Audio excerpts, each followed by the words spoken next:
Hi there, listener. This is episode 99 of Prague Talk, a podcast from Radio Prague International, with me, Ian Willoughby. My guest this time out is Nicholas Lowry, known to his friends as Nico.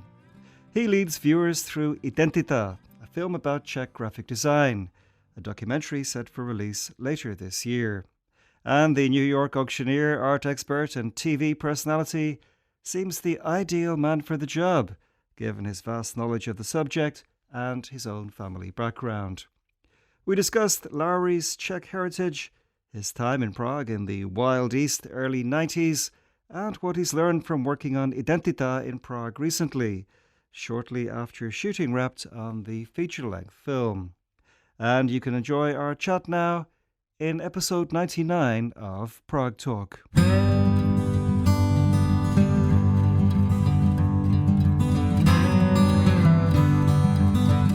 Nico, tell us about your own Czech roots. My father was born in Prague in 1932 and lived here with his parents and his brother. They were officially at that time Sudeten Germans, so German was his first language, Czech was his second language. We were also a Jewish family, so come the war, come 1938, 1939, the family had to leave and were able to successfully get out. We actually have my father's passport from when he was 7 years old, which has the Iron Cross stamped on it, so the Germans had invaded the country already before he left, but hadn't yet shut down exit for Jews. Family went from Prague to Paris. Germans invaded France. They had to leave France. They went to Portugal, to Lisbon, where they went long enough to book passage on a ship to America. So when my father arrived in America at the age of 9, he spoke German, Czech, French, Portuguese, and then he learned English, which I've always been very jealous about. I spent all of my birthdays as a child going to one of New York's only, I would say best, but it really was one of the only Czech restaurants. So it became a real birthday tradition, skating in Rockefeller Center, then dinner at it was called Vašata. And it was one of these restaurants where all of the waiters were older Czech immigrants, and they wore their vests and their white shirts. So I got a good taste of Czech food, and I learned enough Czech to be able to say Dobrý den, enough Czech to be able to say Dobro noc. And then my father was incredibly pleased that he taught everybody in the family the phrase Mluvím 7 řečí, nejlepší česky. So we would say that to the waiters, and they'd all get all excited, and we'd be like, we don't know what you're saying.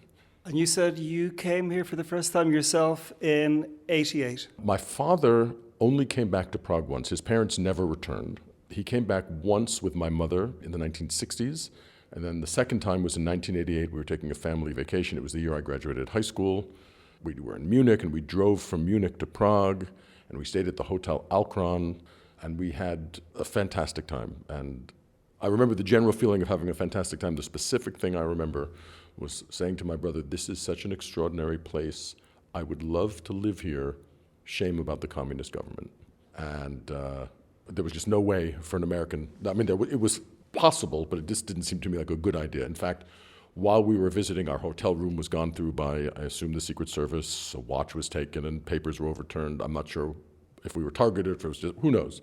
But it just felt like, there was such a polarization between America and communism that it just didn't seem like a good place to be. So then the wall came down and I graduated university and the Velvet Revolution happened. And I spent the summer after I graduated university traveling around Europe on a Eurail ticket with a friend. We came to Prague. And back then, in order to get out of the country, because Czechoslovakia wasn't yet on the entire Eurail system, you had to go to Czech on Przekopia, and you had to book a ticket out. And we went to Przekopia, went to Czech, we were booking a ticket out, and on the wall was a mimeographed flyer that had been scotch taped to the wall that said English teachers wanted. And I said, you know what? I think I'd like to do this. It was a company called SPUSA, the Společnost Přátel USA. I remember those. And I walked into their office, which was somewhere on Old Town Square. I hand wrote a resume, and I was hired on the spot for a 3-month contract. I went back to New York. I packed my bags. I came over, and I stayed for 4 years. And here you were working for Prognosis, the newspaper I read, and also you had something on Radio Jedna, the radio station? Yes, I was teaching English, and I was making a fortune teaching English. And if I can put that into practical terms, I was making 3,000 crowns a month, which was above the average salary. So I felt rich. And if I dared supplement that $100 a month with an extra $20 of my own, I definitely was rich. There was nothing to spend money on, but I was rich, and it was a very nice feeling for a 21-year-old. And I met some Americans because there was nothing but Americans in Prague in the early 1990s. It was rife with Americans, and they had all worked at the university newspaper at the University of Santa Barbara, a newspaper called The Nexus. And they came to Prague with the idea of founding their own newspaper, which they did, called Prognosis. And I'm not much of a writer, I'm a little bit dyslexic, but I am a big eater. So given my newfound wealth and my sort of omnivore taste, rather than cook for myself, I was eating out all the time. And when the newspaper started, I asked if they wanted me to do restaurant reviews, because it was also very difficult for tourists to understand the concept of restaurants. I mean, the waiters were rude. You could walk into a restaurant where every table had a reserved sign on it. They would refuse to seat you, and if you came back 3 hours later, every table was still empty with the reserved sign on it. And it was, under the communist regime, they would get paid whether they served 400 diners or 0 diners, and they chose to serve 0. However, when they did choose to serve, they would present a second menu that had foreign prices on it. They would gouge you on prices. And again, gouging by prices means they might have charged you 20 crowns for a beer instead of 10 crowns, which wasn't a lot to the tourists, but they were making double the money. So I started writing restaurant reviews for the newspaper, which I loved. Did that for years and years. Actually published a restaurant guidebook at one point.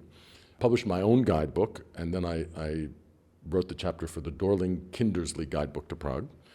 And through the newspaper got an advertising exchange with Radio 1, where the radio would have an ad in the weekly newspaper, and the newspaper would have a daily half-an-hour show in English, current events, weather, sports, and I did that for 3 or 4 years. At that point, Radio 1 was broadcasting from the space right behind the bar at the Bunker, if you remember the nightclub, the Bunker. So I DJ'd at the Bunker. I was a DJ for a little bit at Ubiquity at the nightclub. And then, I don't remember exactly how it happened, but I also got a 3-hour morning show on Radio Metropolis, which was probably the final thing that I did, 6 a.m. to 9 a.m. It was a very different lifestyle for me. Well, now you're the president and principal auctioneer at Swan Galleries in New York, and you're at the center of this new Czech documentary, Bohemian Identity. How did you get involved with that project? So all of these things came together. I have Czech heritage. I have great interest in Czech art. My father and I collect Czech posters, and I like to say that we have the biggest collection of Czech posters in the world outside of the Decorative Arts Museum in Prague. I like to say that because nobody can challenge us, because nobody knows where there are other collections. So whether it's true or not, I like to say it. It's potentially true. I also do a lot of work in America with the American version of the Antiques Roadshow, on which I've been an appraiser for 28 years. So I am good in front of a camera. I have great Czech interest and Czech graphic design knowledge. And as you say, I own and run an auction house in New York, Swan Galleries. And a friend of mine, an American friend of mine, knows the producer of this project, and they had been talking over beers one night, and they were saying, we're doing a movie on the history of Czech graphic design, but we're looking for someone who can moderate. And I was recommended, and I think it was a very strenuous application process. I was the only one, and they hired me. I know one of the focuses of the film is Czech film posters, Czechoslovak film posters, which have a lot of admirers. What do you think makes those posters so special? Those posters are great, and I have a lot of them in my collection. I remember when I could go to Antiquariaty in Prague and buy them for 20 or 30 crowns a piece. Now they're substantially more expensive. They're great for their unbridled creativity, and by that I mean these were artists who were restricted so much in what they were allowed to do artistically by the regime, and yet somehow their work for these posters was unregulated. So they really are a very liberated art form, and they're beautiful, they're creative, they're entertaining. A lot of times they have nothing to do with the movie. Also, it seems to me that they had free reign, that they were no way influenced by the original American or British posters or whatever, in the case of international films. They weren't given marching orders. They were told, make a movie poster for West Side Story, make a movie for Jaws, make a movie for Rocky, whatever it was, and they did it. And there's sort of this beautiful expression, like artistic, liberal expression at a time when you wouldn't expect it. Also in the film, there's a focus on important figures in Czechoslovak graphic design. Who are some of the names that you have focused on?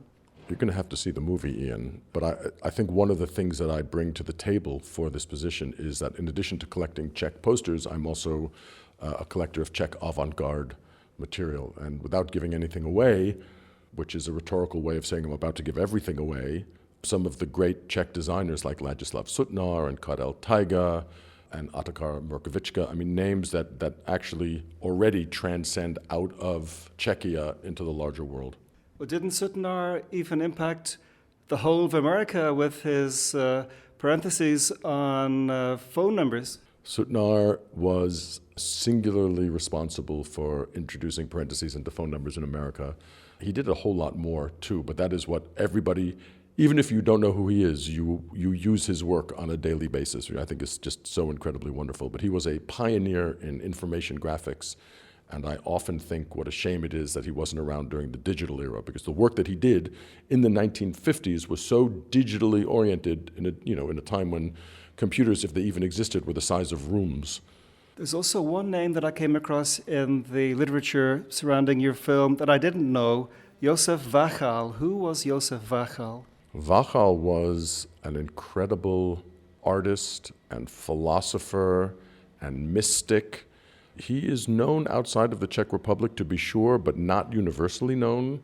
And his work is almost childlike in its color and imagination, and yet very, I hesitate to say dark, but there's a darkness to it. This was not an untroubled person, but really imaginative and creative, and we get into him a little bit. During the making of Bohemian Identity, you traveled around Czechia. Where did you go, and what were you exploring, and what were you looking for? It's very easy to come to Prague and think that this is the entire country. And in fact, when I lived here for 4 years, and quite shamefully, I very infrequently got out of Prague because there was just so much to do and so much to see and so much art and so much music. But the country is great, from the wine caves of Moravia to the company cities, also in Moravia, Zlín, for example. We went looking for great examples of classic design wherever we could find it. We're getting near the end of this interview. I realized that I forgot to bring up something earlier that I should have, which is that I heard that your family were involved in the foundation of the Primeros company in Czechoslovakia, which was apparently the first or the oldest brand of condom in Europe.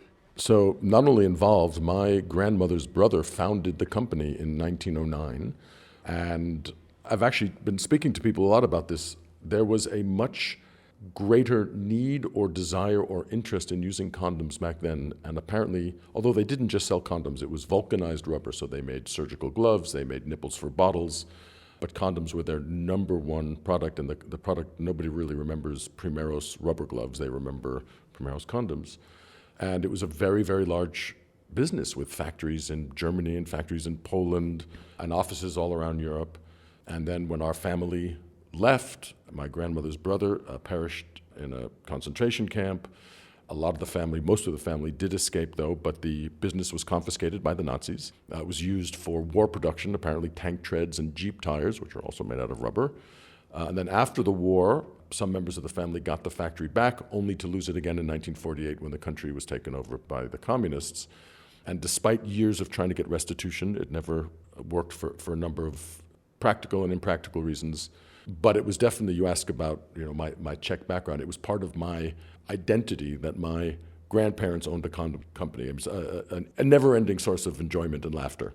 Also, if you were here in 1990 to 94, that was kind of before Durex took over, and they were still on sale everywhere, the Primeros. They used to be for sale in subway stations and vending machines. And, since then the company has been purchased privately, and I have been lucky enough to meet the new owners, who are absolutely fantastic people, smart people, kind people.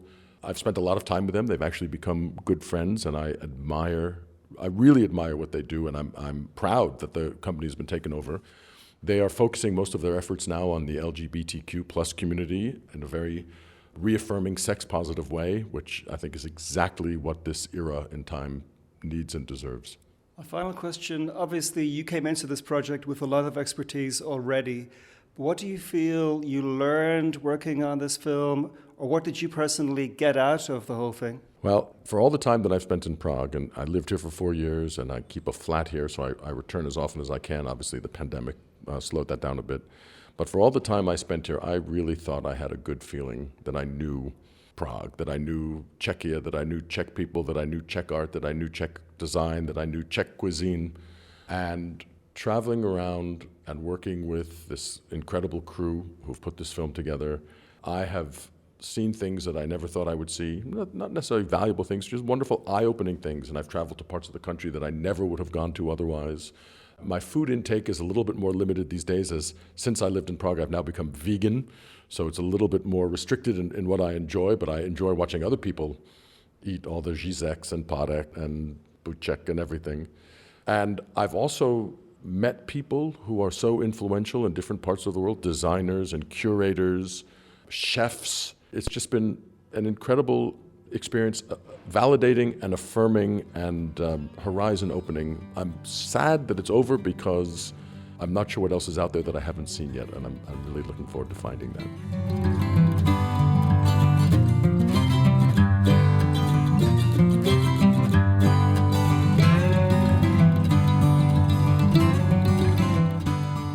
Many thanks indeed to Nico Lowry, who was such a charming and entertaining guest. Identita, a film about Czech graphic design, comes out in October of this year.